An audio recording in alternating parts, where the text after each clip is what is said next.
always have pity on the soul that doesn't know that they did. Wait, what? Watch it. What you say? Yeah. Zombie, you crazy for this one. Yeah. Shout out Southside, shout out the whole side. You know what the fuck going on. What it do, YouTube? It's your boy LT back with another video, and today I'm bringing another anime reaction. Top 10 anime characters that never lost a fight, I'm guessing. But yeah, man, so when I think about this list, I couldn't think of anybody that I would put on this list. But you know, that's just what it is. But man, before I get into this video, if you're a returning subscriber or you're new to this channel, make sure y'all hit that like button and subscribe to the channel and turn your notifications on. It don't cost you anything and it helps me a whole lot. So do your boy a favor and hit the subscribe. But man, so yeah, we're gonna go ahead and check out this video. I couldn't think of anybody that's ever lost. I would want to say, I think Naruto, but I feel like he's lost before. He had to lose a fight. I don't think he's won every fight that he's got into, but we're gonna check it out and see exactly what's going on. And who knows, maybe I'm wrong. Maybe Naruto's on here. But bro, let's get into it.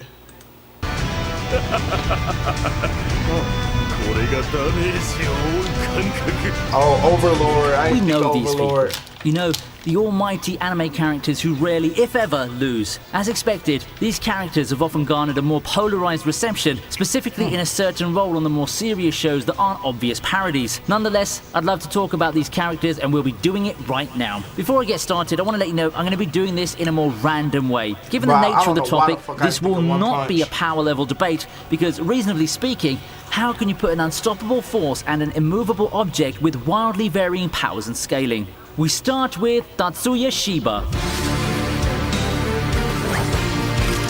I've never seen this.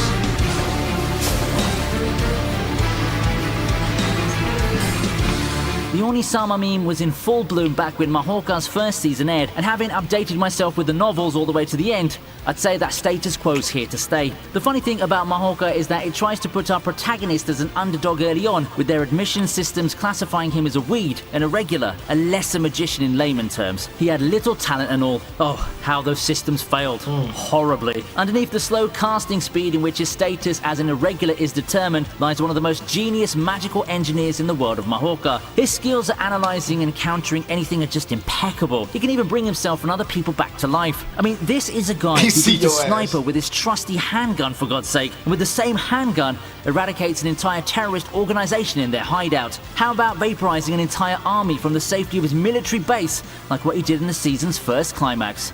Yeah, that's right. All hail Tatsuya. Bang, hit him from a distance.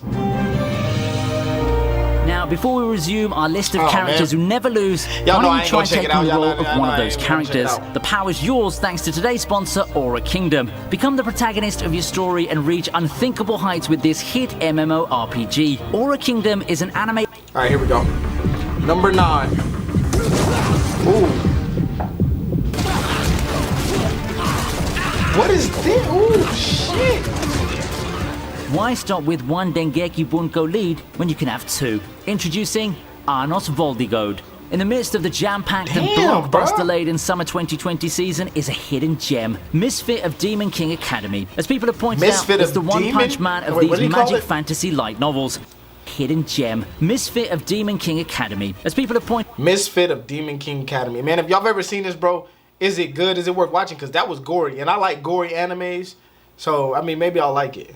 But if y'all have ever seen this, make sure y'all comment below and let me know if y'all seen it, because it looked good, bro. Now, it's the one-punch man of these magic fantasy light novels. It's a show that revels in its ridiculousness, and a lot of that has to be in its portrayal of the lead character, Arnos. We're talking about a demon lord so strong that he got so bored of winning and just allowed himself to be sealed, only to reawaken thousands of years later to a vastly different world, which he so easily dominates and brings to his knees anyway. Disposition-wise, Arnos kind of reminds me of Tatsuya, just with more gloating and a dose of relishing in his strength. As a character, he does have his hidden depths though, and he's definitely a demon lord you'd want on your side. This is a guy who won't die when he's killed. Literally. Just ask all the foolish characters who dare become his enemies in the show.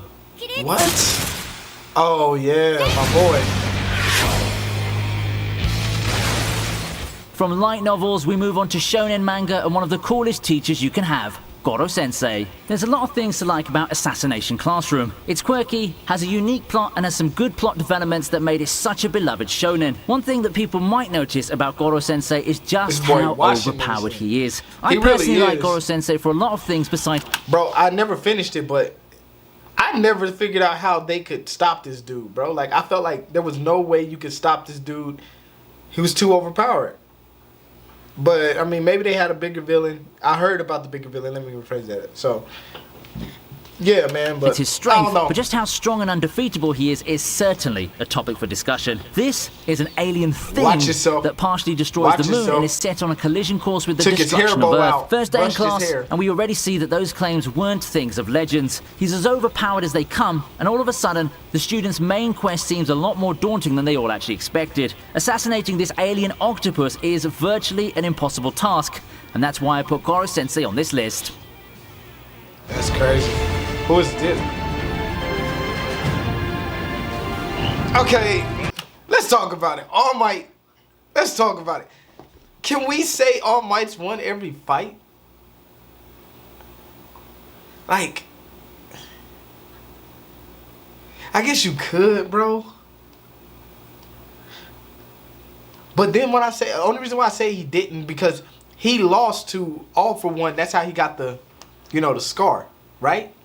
No, he killed All For One, but he got the scar from All For One. I think I might mistake. But man, yeah.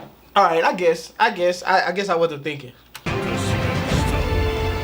Who doesn't know My Hero Academia? I'm pretty sure that a whole lot of you are familiar with the series already, as well as its themes of friendship, acceptance, and a lot more. While the students and most teachers go through their share of trials and tribulations in this series, My Hero stands above them as the ultimate beacon of justice, the infallible All Might, the number one ranked hero, and the coolest teacher slash surrogate father you could possibly get. Yeah, it's pretty much impossible for All Might to lose in the series, even though he came really close at some points, most notably his ultimate battle against All For One. For me, what makes All Might such a great character as far as unbeatable ones go is how honest his powers are. There's no broken reality warping thing or talking someone back to life. There's nothing like that. He's just someone who fights with all his heart and passion. Sure, some depiction of his powers can be a little bit over the top, but we get nothing close to the ridiculous of, say, Arnos. Nah, I don't think it's over the top. I think that's just All For One. Your fault. I thought it was Berserker. 27-0. All 27 wins are as a result of a KO. The record, that speaks for itself. And Takamura has all the reason in the world to be called the Almighty, a nickname that he had oh so deservingly earned over his conquest of the multiple boxing divisions in Hajime no Ippo. Besides the track record, there's no doubt that Takamura is just a fighter who overflows with charisma. He's loud, brash, and incredibly cocky. But beneath that loudness lies an ambitious and occasionally socially awkward guy who's had some quite bad luck with the ladies. For me, the most admirable trait of his is his heart and determination that's carried him to that 27-0 record. As I said, never underestimate the heart of a champion, and you can see that play out in full when you watch some of the most epic encounters in the series, such as that fierce battle against Eagle. Knocked his whole mouthpiece out. Jojo. Jojo! Looking within Jojo's amazing gallery of broken characters was actually quite hard, but once I trimmed the list down to characters who barely lost, the choice became that much easier. Enter Giorno from the franchise's Golden Wind saga. Now, why would this guy be a character who barely lost despite more impactful characters having their fair share of defeats? Now, I think that it's largely to do with his extremely versatile and powerful stand. Gold experience, for the untrained eye, seems like an underwhelming stand mainly used to produce plants and small animals. However, therein lies its power, for it has the power to govern over life itself. That's already an amazing power to complement to furious close combat abilities of Gold Experience, but things get turned up to 11 when it gets upgraded into Gold Experience Requiem. Talk about the reality warping powers that I've long lauded anime for. Where else can you see an ability that causes a death loop? Yep, that's right, Giorno belongs here, and you might want to check out Golden Wind to see him in action. Death loop? Busting his ass. Ooh. Boy better learn how to duck or something.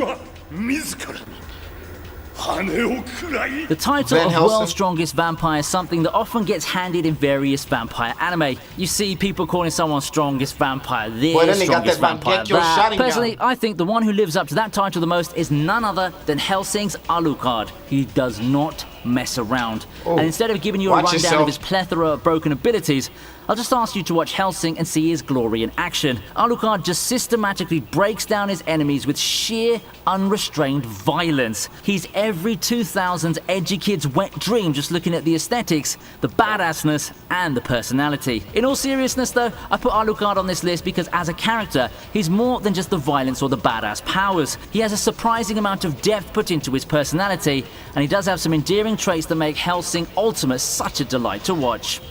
I've never seen Hellsing. I need to check it out. I've seen a little bit of this. What is it? Overlord. Yeah, I've seen a little bit of it. I've never We had really like sit Tatsuya there and and watched Anos, so it. why not complete the trifecta of overpowered light novel leads with their legion of admirers who look up to them at every turn?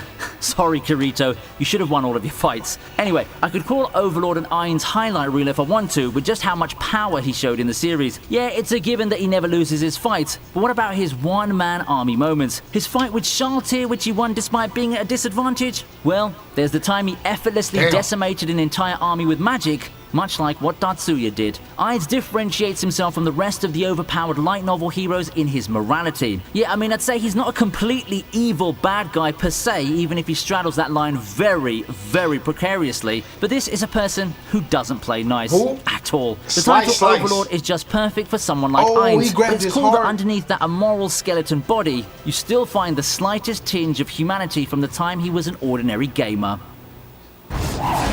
Oh, my boy Gojo, watch yourself. Now, if you were to ask me which Jujutsu Kaisen character made the biggest mark in the anime, this land and the sit on the back. Oh my God, bro. community, the runaway winner would have to be Gojo. Not only did his feature episodes and his last-minute saves blow the community up all the time, he always won his battles with style and flair. I'm not sure whether I like his battle with Jogo or the appearance during the show's equivalent to a tournament arc better, but it's not like it matters though, is it? Both instances were crowning moments and some of the signature scenes that people will always remember Jujutsu Kaisen for, and it all came in the hands of the laid-back reverse Kakashi to boot. Curses everywhere have all the right to be afraid of this all-powerful sorcerer, who's also one of the best mentors that our upstarts can ever hope to have. With how Jujutsu Kaisen is, I don't see Gojo's undefeated record being shattered anytime soon. The best thing the villains can do is hold him back or seal his powers or something like that. It's going to take no less than the final boss of the entire series to possibly give him his first decisive defeat, and I personally like it that way. Alright, man, we gotta add, but I'm gonna get through it. I'm gonna get through it real quick. We're back with it. Saitama. I said Saitama, it's Saitama. Of course Saitama has to find his way to this list. He's the all-powerful one-punch man after all. The ultimate hero, capable of defeating enemies with a single punch. Saitama's the whole antithesis of the whole idea that hard work hardly works. Take that, shonen protagonists with Destined One status. I wouldn't say that Saitama's my favorite amongst these listed characters, but I think the One Punch Man as a series has done a great job in pioneering a never-before-seen parody of the shonen genre. I'm sure it's not the only one out there, but it sure is the one that helped anime explode into the public eye after what Attack on Titan did a few years prior. It also helps that within the comedic and parodying nature of One Punch Man lie several well-woven stories full of tearjerkers and awesome moments that make you go, yeah! If you haven't done so yet, please watch the first season of One Punch Man. Feast your eyes on its awesome animation, epic fights, and some surprisingly emotional moments.